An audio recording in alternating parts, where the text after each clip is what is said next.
First of all, I want to express for the people that have lost their jobs in the Bank of Ireland. That's the first thing I want to, but most of all for the people in rural Ireland.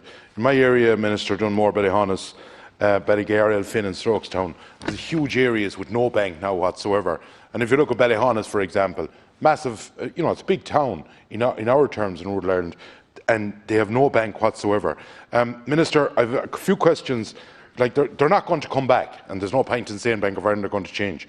I'm going to ask you a few questions. Will you go to Bank of Ireland and ask them that the buildings they have that they own in the rural areas, that they would be good enough to give it to the communities, because we're going to seek a meeting for that as well. Second of all, will you go to the banks, and I know you went in January and basically they didn't give you much sauce. There is a lot of contractors out there at the moment in the building sector that are paying leasing on machines and stuff like that, and they're standing, and they have no moratorium. Will you look for that? And Minister, will you change the regulatory reserve? Because at the moment, the banks can go down to 8%, and the credit unions are being told that they have to be 10%.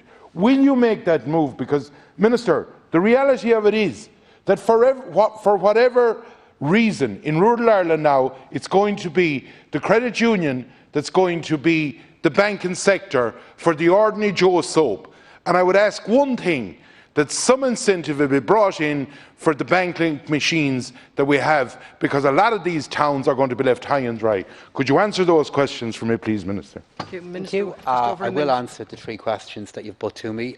Deputy, I will follow up with the point that you've put to me regarding the use of buildings that are owned by the bank. I do understand, however, that more of them are leased than you may initially think. But it's a very practical suggestion that I'd be glad to follow up on, and will come back to the Deputy on. In relation to your question on the setting of the reserve, the capital reserves for different banks and indeed for the credit union movement, Deputy, I don't have that power. That is a power that correctly sits with our regulator. And you've just made a very sensible and practical contribution here.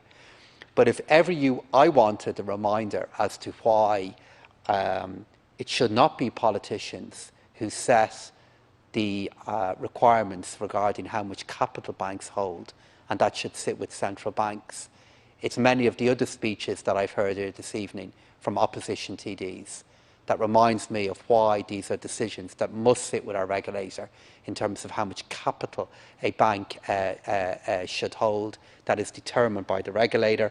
And then in relation to the final question that you've put to me there regarding leasing arrangements for equipment for contractors, I know you're going to differ with me when I say this, Deputy, so if you give me a specific answer, a specific example of the equipment that you're referring to, I will follow up on it and I will come back to you on it.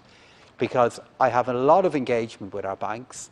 I check where we are with these issues through the central bank and the information and data that they make available to me. And so many of the measurements that I have available to me at the moment does indicate that the forbearance that has been made available on a case-by-case basis through our banks, combined with the support that the government is making available, is dealing with many of the difficulties that you're referring to, or helping deal with them. Thank you, but Minister. You raised a specific issue about equipment. If you give me that specific example, I will ensure you get an answer back. Thank you, Minister.